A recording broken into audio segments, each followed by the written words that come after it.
Gracias, Hugo. Buenos días. Gracias por estar aquí, chicos. Em, Ahora sí que eso de como que sea la más esperada, pues a ver si no les da el infarto, porque esto se trata de un proyecto que hemos llevado durante varios años, un proyecto de investigación ahí en Guamas, Capozalco, eh, que bueno, les platico un poco cuál ha sido la peripecia. Problema, los juegos no son tema académico que deba de tomarse en cuenta como objeto serio de estudio. Siguiente, falta de métodos sólidos o paradigmas teóricos un poco más contundentes para poderlos abordar. Entonces, a la fecha ya llevo, que son ya casi 7 años trabajando lo que son los videojuegos, eh, más por pasión, vicio y pulsión que por otra cosa. Yo soy de la generación de 1979, el año del Alien. Sí, de lo mejor que ha pasado en el mundo fue el Alien. Y ya está el Atari. Y crezco jugando Atari. Asteroides, guerra de arañas, lo que quieran. El shooter puede ser de lo que más me fascina. Los patos, bueno, pero eso ya fue cuando llegó el Nintendo. Ya fue a posteriori. Y bueno, cuestión de la vida, yo estudié diseño gráfico, artes plásticas, tengo una maestría en comunicación visual, otra en comunicación digital. Estoy en lo del, lo que es el doctorado en antropología y el otro en diseño. Y en todos ha sido la misma historia, no importa si tu institución es pública, es privada, lo que sea, los juegos son una cosa de conflicto cultural, epistemológico. También debe haber una cuestión de índole generacional, pero bueno, eso se resolverá en unas cuantas décadas. ¿Con qué vamos a empezar? Esta ponencia la tengo dividida en 3 partes. Primero, una suerte que nos va a explicar qué pasa con el pensamiento narrativo, de dónde lo estamos sacando, la fuente que usa 2 fuentes principales, lo que es la literatura y el cine, sistemas narrativos que anteceden por mucho el videojuego y de los cuales el videojuego está sacando mucho del sentido cultural que tiene. Y bueno, el juego como fundador de cultura. Segunda parte, ¿cómo es que generamos conceptos? Para culminar en una tercera, que no es una receta, no es un método de neto, sigues estos 10 pasos y te sale. No, son ítems a considerar cuando estamos diseñando un videojuego. Más que estar arrastrando el lápiz, ¿cómo vamos a hacer para que la neurona gire? ¿Qué es lo que tendríamos que saber? Independientemente de que eso nos sale rentable en la dimensión creativa, por supuesto lo es en la económica, sabríamos qué tipo de equipo necesitamos, cuántas personas, etcétera. Siempre que le pensemos bien. ¿Vale? Ahí.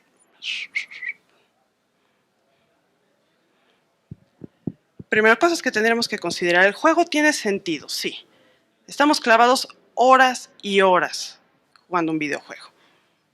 Y consta que no estamos hablando ahorita, normalmente lo voy a trabajar, estos proyectos sobre mi pasión que son los survival horror, particularmente lo que son Resident Evil, Silent Hill, Manhunt, Left 4 Dead. Yo lo... No, sí es bueno, sí es bueno. Lo que pasa es que tengo... Es que cualquier cosa en Left 4 Dead te infarta, digo. Lo que pasa es que está bien Left 4 Dead también. Y una cosa con respecto al Limbo, que, bueno, Limbo se me hace un juegazo. Es sí, muy expresionista. Pero a ver, ¿por qué invertimos tantas horas? Y no estamos hablando de horas como cuando jugamos World of Warcraft. No, World of Warcraft es eso, tomar agua y respirar, pues lo puedes hacer todo el día, no hay problema. ¿Qué tenemos? Juegos y narrativas que están haciendo ¿qué? Ordenando y desordenando la manera en que estamos interpretando el mundo. Nos generan formas de pensamiento, nos hacen quebrar formas de pensamiento. Más allá también estamos buscando aterrizarlos en representaciones que se puedan ofrecer en significantes con sentido, valga la redundancia, a los sentidos sensoriales. Traducimos esto en imágenes, en audios, en música, videos, lo que quieran. Que está, por supuesto, sujeto a cuántas tecnologías tenemos disponibles, cuál es nuestra capacitación técnica, y aquí voy a hacer un paréntesis, ahorita regreso a él, y cómo almacenamos estas estas narrativas. No es lo mismo andar cargando con el libro que traerlo en el Kindle, o si no, lo que era la tradición oral, que de un ser humano a otro ya lo perdimos. ¿Por qué me regreso a la cuestión de las tecnologías disponibles y la capacitación técnica? Que si bien deben de estar ahí, no es la columna vertebral. De otra manera es nada más mano de obra barata, ¿no? El director es al quien recordamos. El director es el que tiene el armado de este conjunto que debe de ser coherente y debe estar integrado. Si tienen preguntas, comentarios o demás, arrójenlos, por favor. Ahora,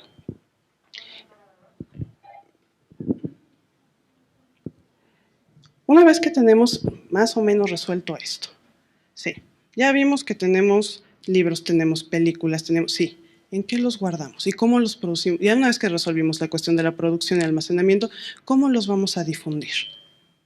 Porque aguas, para que algo tenga sentido, este sentido es una construcción social. Hay que difundirlo. Ahora, podríamos tener una difusión simbólica de un algo y no por ello adquiere sentido. Hemos visto un montón de producciones que, sí, está en 3D. Como dice Stephen King, si no tienes una buena historia, hazlo en 3D. Bueno, lo avientas. Todos nos quedamos, chido. Ejemplo de eso, Final Fantasy XIII. Sí, precioso, hermoso. Parece más una película interactiva que un videojuego. Pero si nos habíamos quedado con la impresión del 6 o el 7, pues ya perdimos. ¿Hay fans de Final? ¿Qué pasó? Vale. No.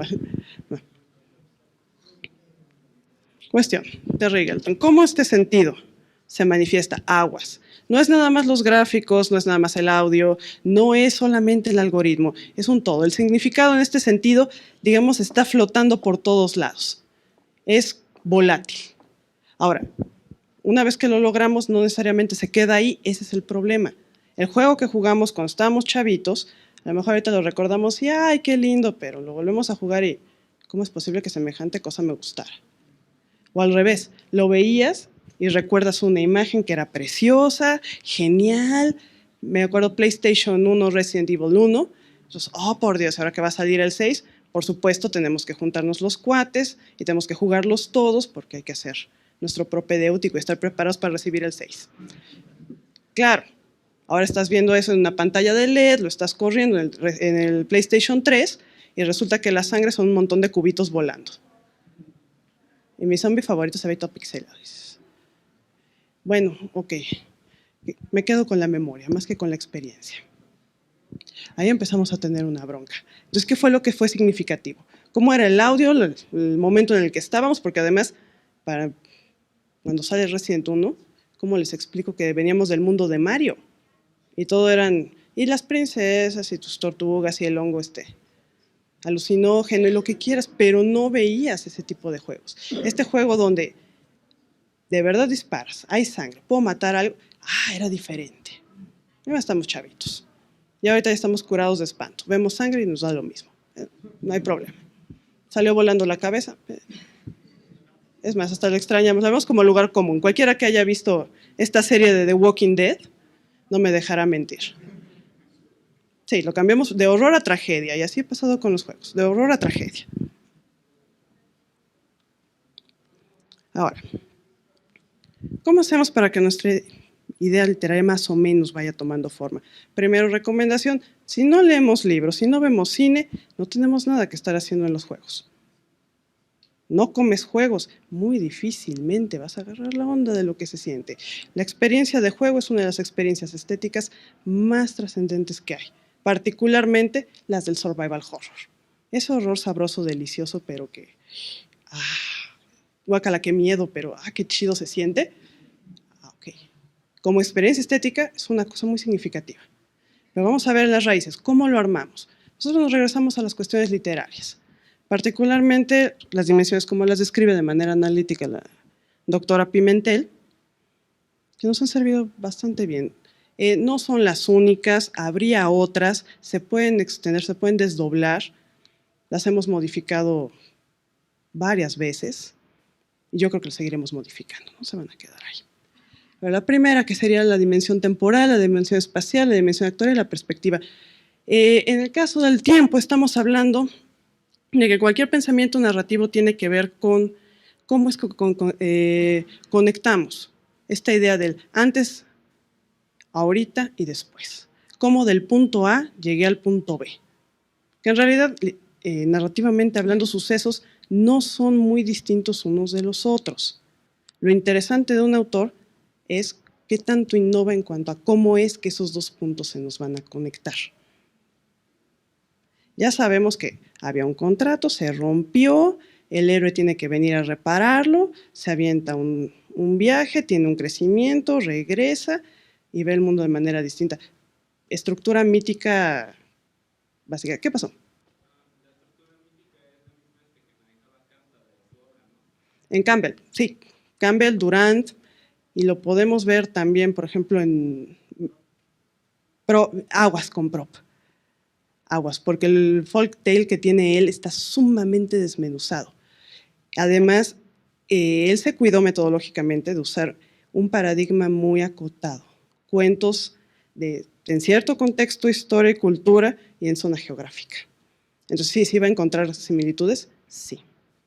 Lo que nos importa no son las puntualidades, pero también los grandes rasgos que está pasando. Prop, Durant, Campbell, incluso Otto Rank, tienen una perspectiva más psicoanalítica, identifican más o menos lo mismo. Pues de hecho, ya como cuestión de trabajo cultural, diremos que la presencia del mito implica la presencia del inconsciente.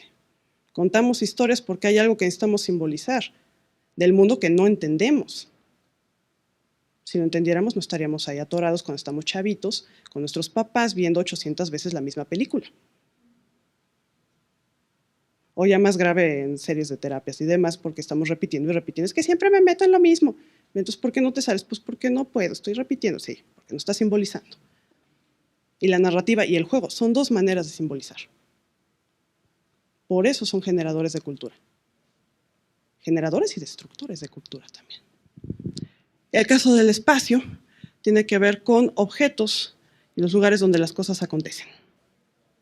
La dimensión actorial, una de las más complejas, ¿qué pasa con los personajes? Y la perspectiva. Más que refiriéndose a una cuestión de perspectiva, cámara y visual, es desde dónde estamos narrando la historia, desde dónde queremos entenderla. No es lo mismo si jugamos Limbo, donde tenemos al chavito, todo ñango, inocente, lindo, que quiere salvar a su hermana, a cuando ya tenemos, no sé, Resident Evil 2, donde están los Stars, y bueno, pues ya estamos armados hasta los dientes. O el Uncharted, o el Call of Duty, donde ya tenemos otro tipo de héroe. La afinidad, la vinculación con estas personas es personajes, es muy distinta. Ahora podemos desdoblarlas, las mismas en dos dimensiones. Una donde hay que conceptualizar, ahorita llegamos a qué es un concepto. Y otra, cuál es la descripción visual que les vamos a dar. Porque hasta en la expresión es en donde está el detalle. Como contenido, un héroe es un héroe, un villano es un villano, el monstruo es el monstruo. La cuestión es cómo lo manifiesto, cómo lo vamos a presentar. Hay veces que están cayendo incluso hasta los profesionales les quedan exactamente iguales. Pyramid Head es igualito al monstruo de Resident Evil, que además están reciclando para sus películas. Nada más le falta la cachucha, ¿no? Triangular. Pero más allá de eso, el concepto de fondo es el mismo. La expresión es lo que está cambiando. Y ahí vemos donde ciertas narrativas resultan incluso hasta perversas. Digo, esta figura del boss al final, que necesariamente es una figura masculina que normalmente no dispara, corta. Ay Dios, la mutilación. ¿Y cómo vamos a representar la mutilación? ¿Y eso qué implica para la frágil psique, ¿no? Cosa terrible.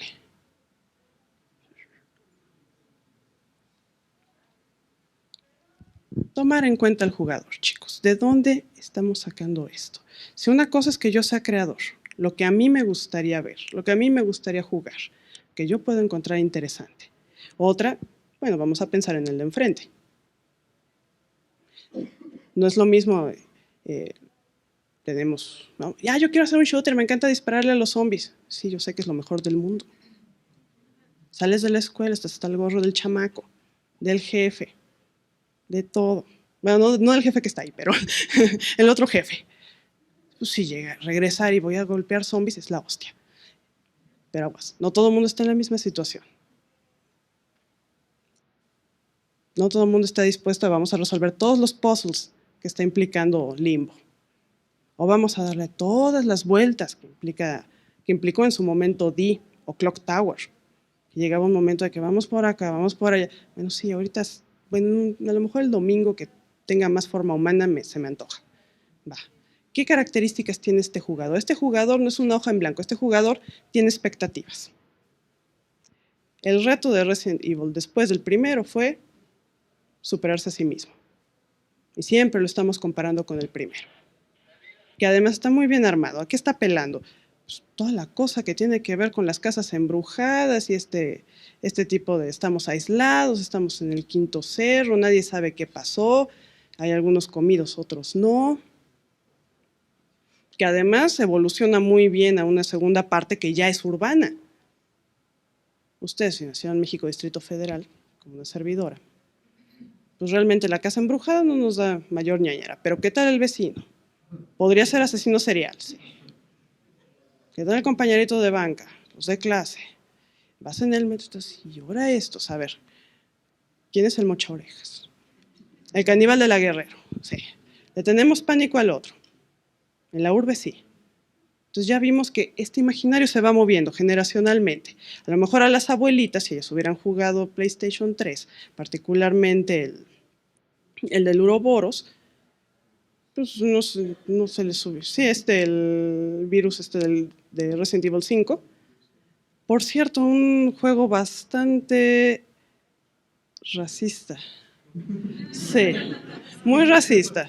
Los juegos también son construcciones ideológicas, ahí no podemos hacer gran cosa al respecto. Pero este ideal va cambiando. A la abuelita no le va a gustar el virus del Uroboros. Le va a valer gorro. ¿Y el negro ese qué? ¿Qué pasó? ¿Tenías una pregunta? ¿Por qué sería racista Resident Evil 5? Pero estás en África. Aguas. ¿Cómo están siendo representados? Ve el contexto. Estos negros, ¿cómo están siendo representados?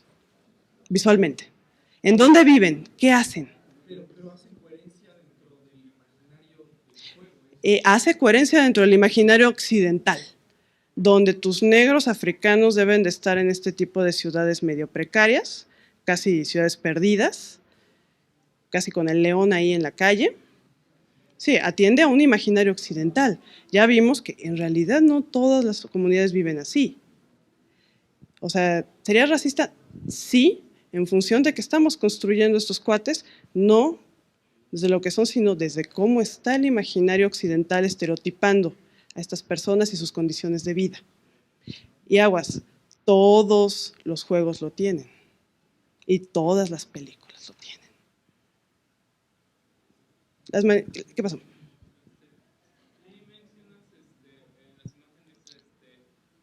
Recuerdo, pensamiento, afecto y pulsión. Sí, tal cual. Son diferentes tipos de imagen. Lo que pasa es que la imagen pulsión, a diferencia de las otras tres, no tendría representación.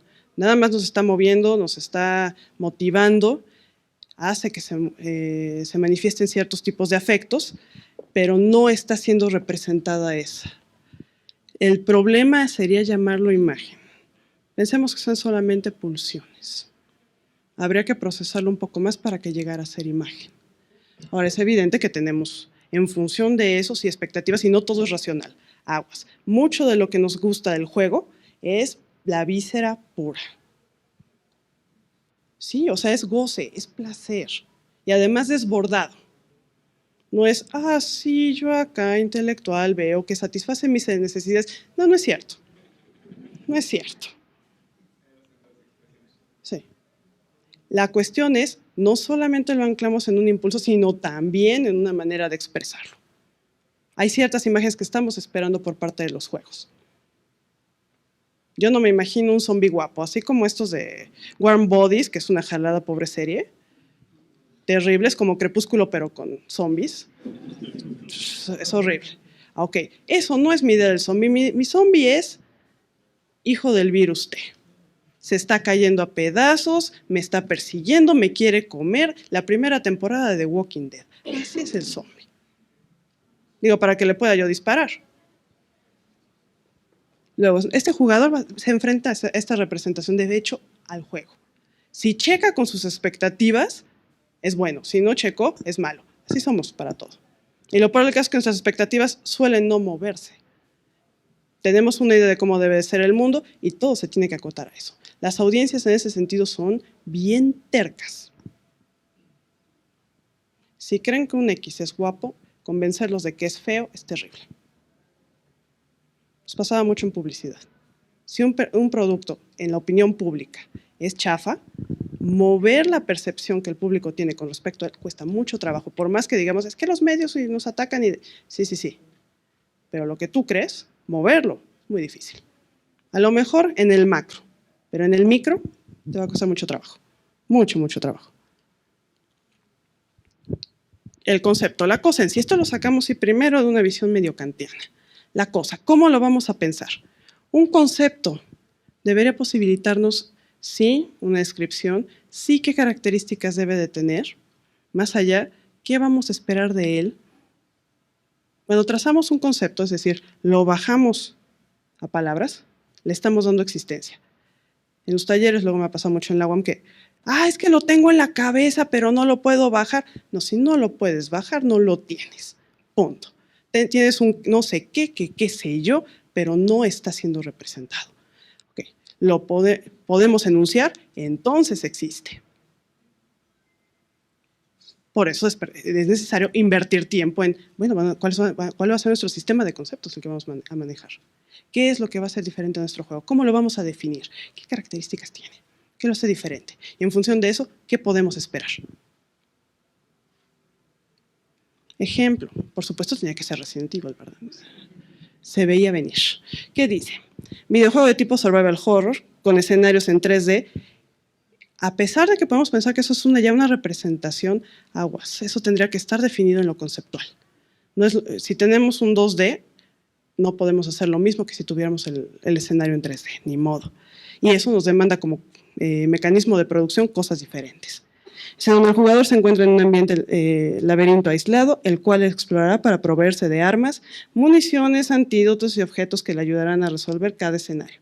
Mientras es acechado por distintas clases de mutaciones monstruosas, es necesario, producto de experimentos hechos por una corporación que persigue adueñarse del mundo por medio de armas biológicas. Notemos que ya no son los comunistas, ya son las corporaciones.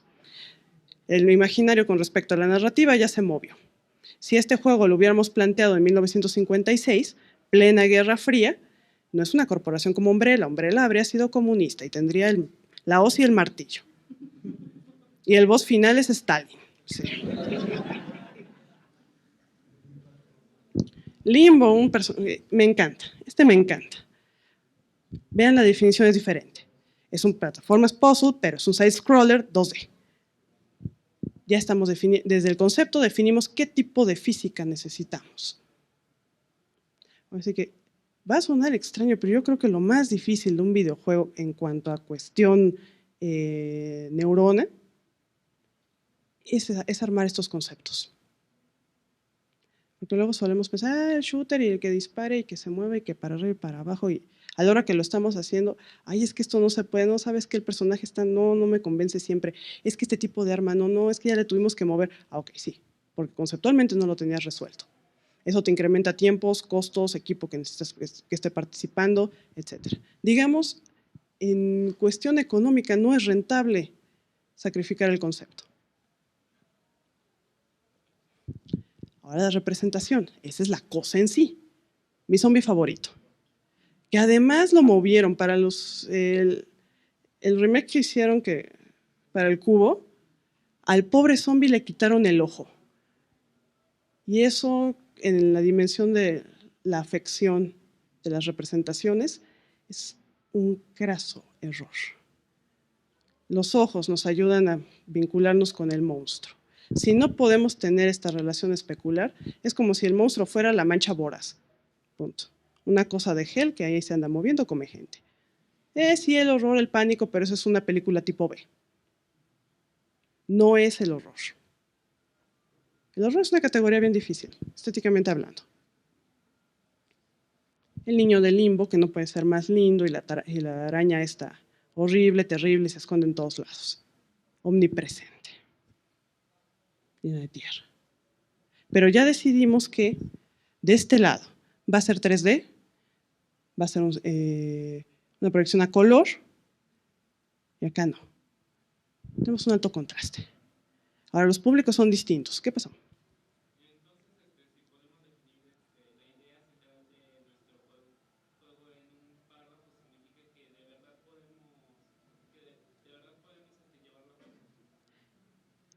Depende. Si lo puedes definir cual concepto en un párrafo, ya sabes qué es lo que quieres. Ahora, el tema de llevarlo a cabo ya implica, bueno, a ver, ¿cuáles son los medios técnicos y tecnológicos a los que tengo acceso? ¿Cuánta gente puede participar conmigo? ¿Cuántos artistas necesito? ¿Cuántos animadores? ¿Cuántos programadores? Pero ya tendrías claro cuántos necesitas. Que de repente, y como estudiantes nos va a pasar mucho, es que la idea es muy buena, pero no tengo los medios para desarrollarla. Por eso, por ejemplo, en los concursos de cine y cosas por el estilo, hay, sobre todo los que van para estudiantes, tienes la categoría de guiones. Tienes muy buen guión, sí, pero no tienes con qué hacer la producción. Ok, pero el guión ya salió premiado, puedes conseguir patrocinadores, más fácil. Entonces, no necesariamente lo llevas a la acción, pero ya sabrías qué es lo que tienes que hacer si tuvieras los recursos.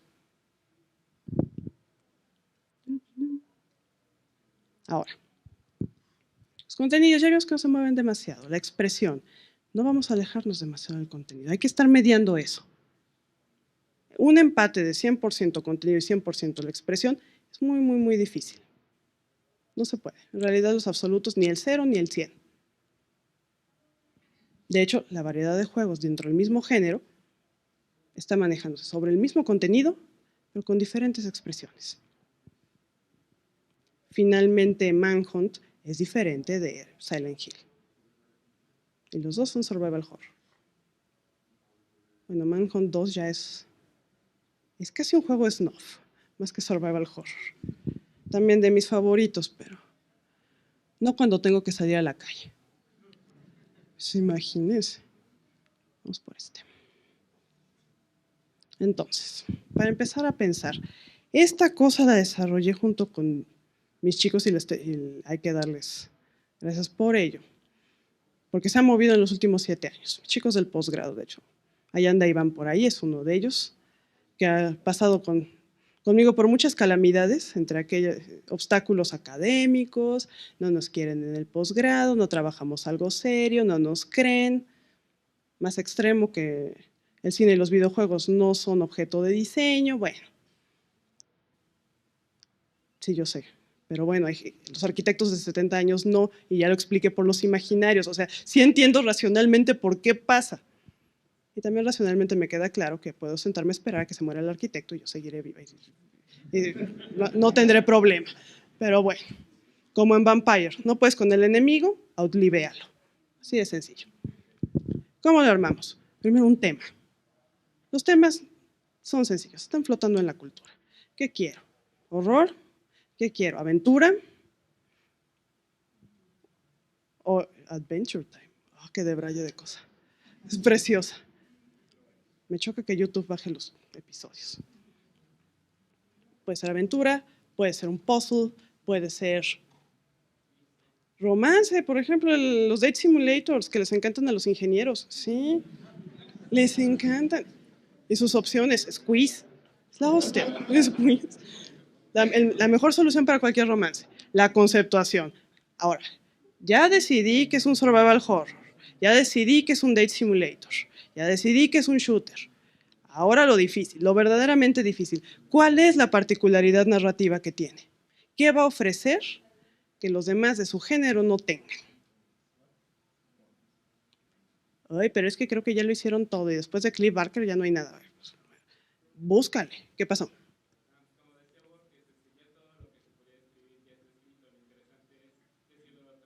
Claro, no es lo que me pides, sino cómo lo pides. No es porque va a haber transmisión, esto normalmente lo ejemplifico con trabajos literarios, particularmente la poesía, pero no, esto es para niños, entonces no. Sí, es que la poesía es una cosa sumamente sofisticada, para pedir las nalgas, nada más.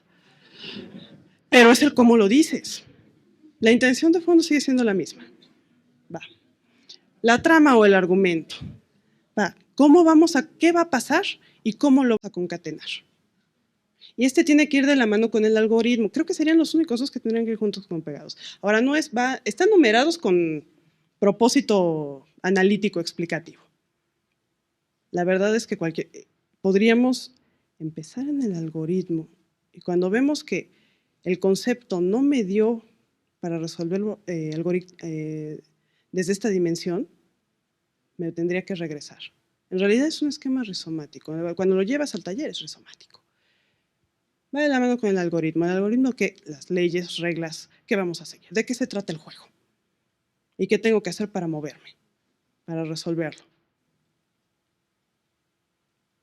Que sería el cómo de la trama o el argumento. De A a B y luego C. Pero ¿cómo? ¿Cuáles son las reglas que sigo? Y seguimos en el papel, ¿eh? Todavía no nos hemos ido a la compu. Puedes ir en el metro esbozándolo en una servilleta, no hay problema. El 5 y el 6, diseño de espacio y el diseño de objetos. Recuerden, los espacios y los objetos también tienen cargas simbólicas.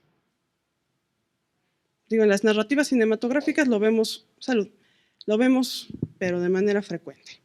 Cualquier narrativa. Cosas muy, muy, muy comerciales, cosas como, me gusta el ejemplo del cisne negro, no sé si la vieron.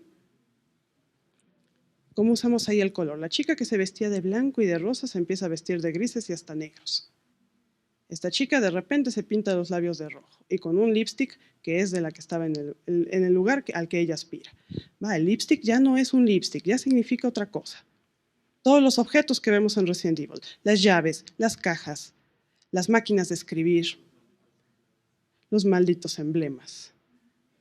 Las hierbitas que parecen mota, yo creo que es un mensaje subliminal, dicen por acá. Más bien yo creo que ahí sí fue un fallo de diseño y casi inocente. Digo, es una hierba, punto. No creo que haya sido la intención que pareciera mota. Ahora, el diseño de objetos.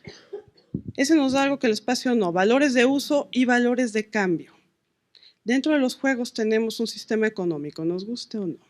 ¿Cuánta experiencia necesito para conseguir un ítem? ¿Cuáles ítems puedo cargar? ¿Cuáles no? ¿Llevo como 14 pistolas o llevo, como en el caso del Unreal, el Redeemer? Ok. Puedo llevar tales límites. Bueno, puedo cambiar tales armas por la otra. Bueno, si junto X, Y, Z piezas, adquiero un arma, adquiero una poción, adquiero un cacho del puzzle, depende. Ahí, sobre todo en la cuestión de la representación, estamos estableciendo un sistema económico de intercambio que debe ser más o menos coherente. Una mega arma súper enorme, poderosísima, no nos puede costar lo mismo que una navaja. ¿Qué pasó?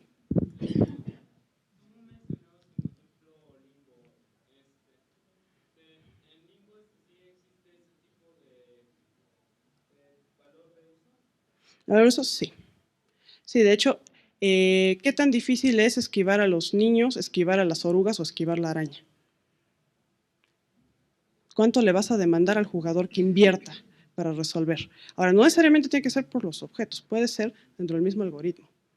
La última misión no hay manera de que sea más fácil que la primera. Es más, hasta sentimos que nos timó el juego cuando el último jefe, en un survival horror, es más fácil de matar que cualquiera de los animalitos que está en la parte de abajo. Sentimos que fuimos estafados. Y por supuesto las características visuales. ¿Sobre qué tipo de estilo? Pero eso depende de, a ver, ¿es 3D o es 2D? ¿Cuántos artistas tengo? ¿Cuántos diseñadores hay? ¿Qué pasó?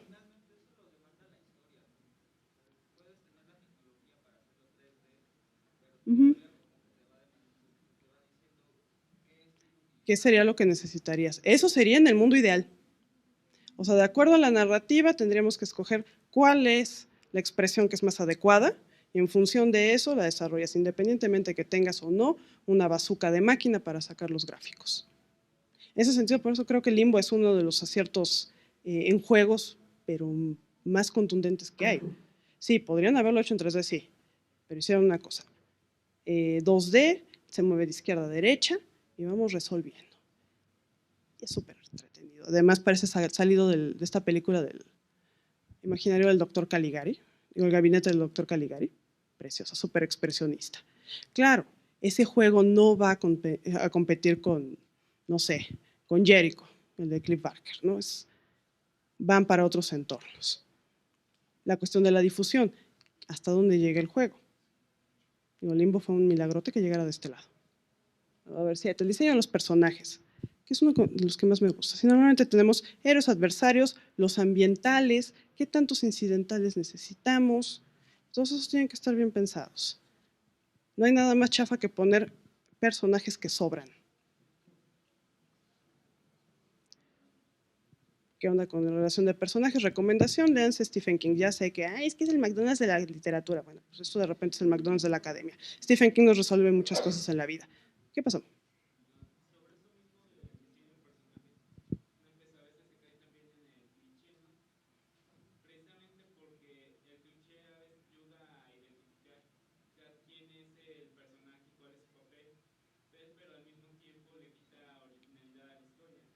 Vamos a ponerlo en estos dos términos, de redundancia y entropía. Un personaje hipercreativo, súper diferente y demás, sí, tiene mucha nueva información, pero puede ser caótico porque no estamos acostumbrados a verlo. ¿Este qué es? Un personaje súper redundante que se parece a cualquier otro genérico, etcétera, ya sabes luego lo que es. Ok, no te ofrece nada nuevo, pero lo identificas. Tienes que aprender a mediarle. No arriesgarse a hacer algo extremadamente nuevo y diferente que quiebre todos los paradigmas de las expectativas del jugador y corres el riesgo de que no lo entienda y lo bote. En cualquiera de las dimensiones que estamos trabajando ahorita, pensemos en el algoritmo. Este juego que se supone que históricamente hablando es uno de los peores, E.T., es que no se podía ni resolver, que no sé qué, las arañas.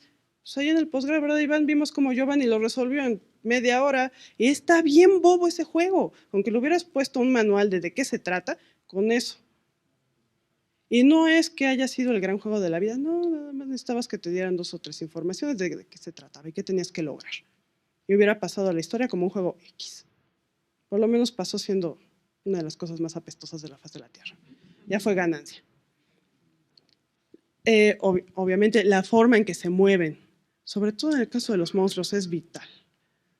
Estamos hablando de survival horror y tenemos invierto en el héroe, invierto en el monstruo, inviertan en el monstruo. El monstruo es el protagonista de este tipo de géneros. El caso de la visualización de la información, que hay otra conferencia con respecto de ello al rato, pero tendríamos que ver también todos los marcadores, el mapa, cuánto tengo de vida, cuánto tiempo me queda, no solo en cuanto a lo visual, también en lo acústico. Algunas misiones especiales de Resident Evil ya se te empieza a acabar el tiempo y empieza a correr la música más rápido. Y luego parpadea en rojo y ¡ah! Lo hubieras resuelto casual, pero no, tienen que presionarte, si no, no sientes ahí el sabor del juego, pues. Por supuesto, el diseño de audio. Recuerden, el audio sería, en efecto, nuestro protagonista ambiental. Es de los elementos verdaderamente 3D. Te envuelve, hay inmersión. Quieres crear la atmósfera es central para los juegos de horror. Necesitas un buen audio. Y bueno, y el tema, ¿no? Que puede ser no tan sustancial. Buen audio, por ejemplo, lo tuvo Alone in the Dark, que su versión cinematográfica era una peste. Lo único bueno era la rola de Nightwish al final. Terrible. Pero el juego es un juegazo. ¿Cómo está hecho el audio? Silent Hill, ¿qué pasó?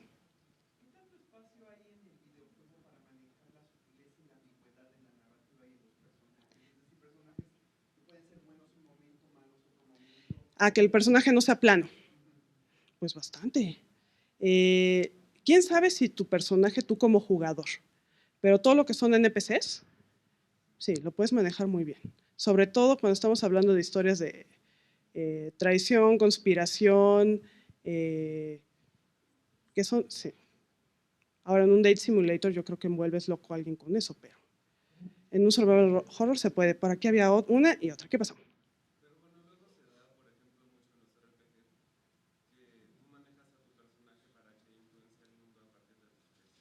Ujú, de eso se trata.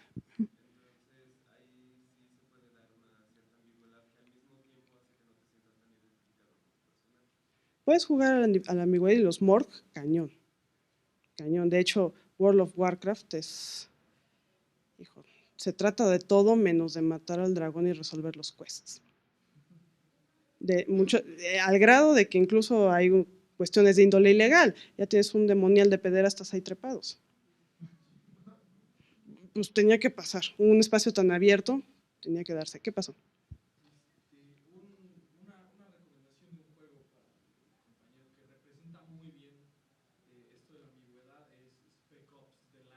Sí, sí.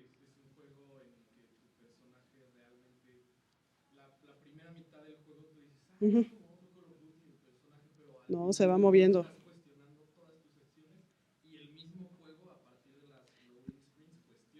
Ujú. Los juegos como Persona, también. Persona 1 y 2, sí. De hecho, ¿por qué no? ¿Cuál es el estrés?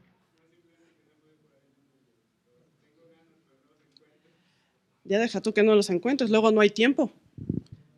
Yo voy a tomar un sabático para jugar World of Warcraft las dos expansiones. Ahora, un ejemplo, migaja de ejemplo. Y con esto llevamos, ¿cuánto llevaremos el Edgar y yo con el monstruo? Pues ya 3 o 4 años. 4 años, ¿no? Llevamos con eso. Ejemplo, lo que hemos trabajado y todavía no hemos llegado a modelarlo. ¿Por qué sobre la número 7? Porque los personajes nos encantan. El monstruo. El monstruo para el final del nivel es survival horror. Órale. ¿Cuál? Uno que ya teníamos medio trazadito, X. Lo que nos interesa. ¿Cómo es que llegamos al monstruo? Todo lo que tuvimos que. Les digo que llevamos 4 años pensando el monstruo. Tampoco se claven tanto. Bueno, nosotros somos 2 personas. Un equipo más grande piensa un poquito mejor. Quiero pensar. Descripción. Criatura informe. ¿De dónde sacamos eso? De Barrios. ¿Qué dicen? Lo monstruoso es informe. Cuya incompletud, esto lo sacamos de Eco, Historia de la Fealdad. Evoca dolor corporal, siguiendo a Freud, por supuesto. También, cacho, mis visiones del mundo es muy psicoanalítico. Y es capaz de provocar horror al apelar a las pulsiones fóbicas. Puntos de pulsiones fóbicas. Ahí estamos, pero apelar, ¿cómo? A ver, ¿quiénes hacen buenos monstruos que han pasado a la historia? Stephen King y Cliff Barker. Lovecraft sí es señor padre, pero creo que mucho estaba sujeto a contexto. O sea, a lo mejor a que el Cthulhu como que ya no nos da miedo. Y menos si estamos viendo al Baby Cthulhu y las animaciones del Cthulhu y el talk show de Cthulhu, pues nos deshicieron ese monstruo. El vampiro ya no es un monstruo, el hombre lobo ya no son monstruos. ¿A qué le tenemos miedo? Ay Dios, hay que recuperar aquellas características monstruosas que nos pueden llevar a esta experiencia estética. Vamos a ver. Ejemplos. Amanita, con pluma, incompleto. Sí, se siguen pareciendo muchos otros. Se están deshaciendo, pero el buen monstruo es humanoide. El buen monstruo tiene ojos. Si no, no nos podemos espejear en él. Este que más bien nos dijimos, pues parece Caballero de Zodíaco. Bueno, fue cuando le pusimos heladita. Mira, ya tiene su saga aparte.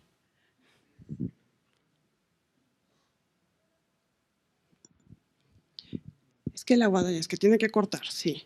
Porque pasamos por las pistolas y bueno, sí, pero cuando le disparas a alguien como que no es personal. Bueno, no es que yo le haya disparado a nadie. Pero como que el cuchillo es más íntimo, tiene como simbolismo cultural algo mucho más potente. Nos da más cosa que nos vayan a destazar a que nos maten de un tiro. Narcotráficamente hablando, ¿no? También.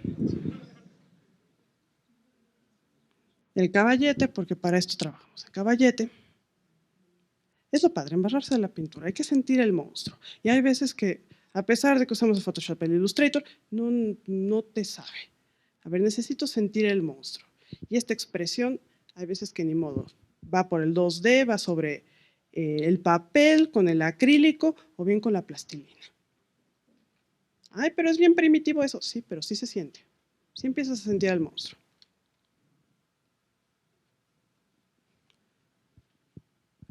Como un alien,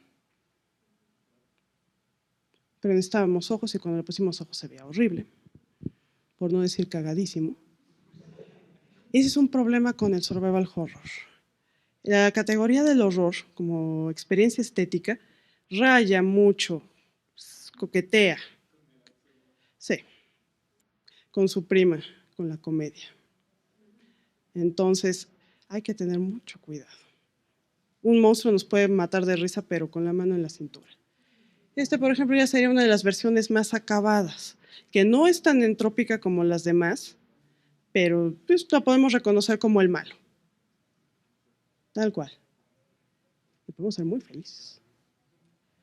Todavía seguimos trabajando en esto. No hemos encontrado el monstruo.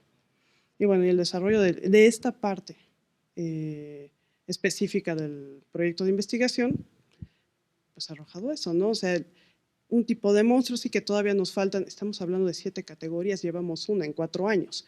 Okay, qué bueno que con que resolvamos una ya podemos titular al chavo. Pero ahora imagínense la cantidad de gente que necesitarían nada más para conceptuar qué es lo que van a hacer. Porque vemos que todavía no hemos movido una sola tripa de máquina. Y todavía no vemos de qué va a ser nuestro monstruo.